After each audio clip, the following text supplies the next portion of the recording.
Sa isang gabing payapa sa Calamba, Laguna, ang simbahan ay nalulugmok sa katahimikan. Tanging ang mahinang liwanag ng kandila ang sumasayaw sa mga lumang pader, tila ba nagdarasal din sa dilim. Sa harap ng kumpisalan, isang babaeng may tangan ng matinding kirot sa katawan at damdamin ang lumuhod. Si Doña Teodora Alonso. Nanginginig ang kanyang mga kamay habang hinahaplos ang kanyang tiyan sapagkat siya ay malapit ng manganak. Biglang sumingit sa katahimikan ng isang munting iyak.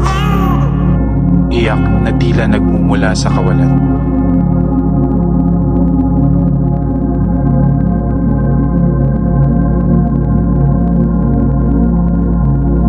Napakunot noo ang Padre Colantes, ang paring naroroon, at agad na napatingin sa mga bakanteng upuan.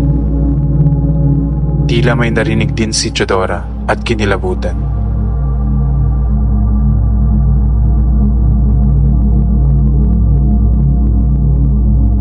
Sa kanyang paglabas sa kumpisalan, sinalubong siya ng isang matandang babae. May matalim, ngunit mabait na mga mata.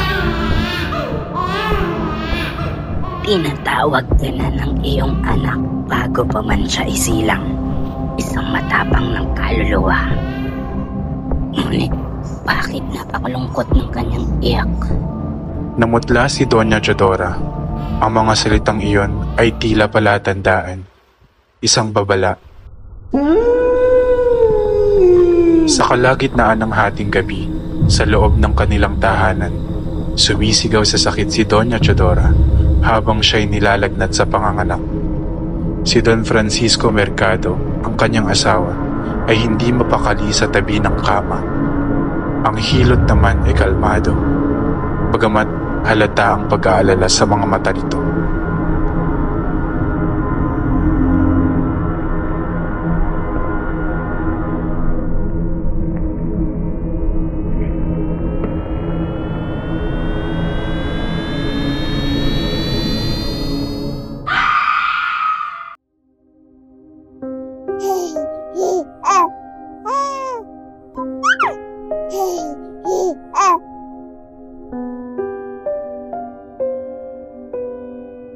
Tahimik na humanga si Francisco sa anak na lumabas sa sinapupunan ng kanyang asawa. Ngunit ang iyak ng sanggol ay kapareho ng narinig nila sa simbahan.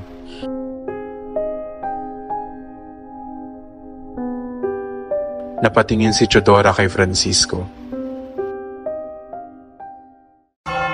Makalipas ang ilang araw, sa liwanag ng araw at ng bagong umaga, ang parehong simbahan ay naging saksi sa isang mahalagang sandali.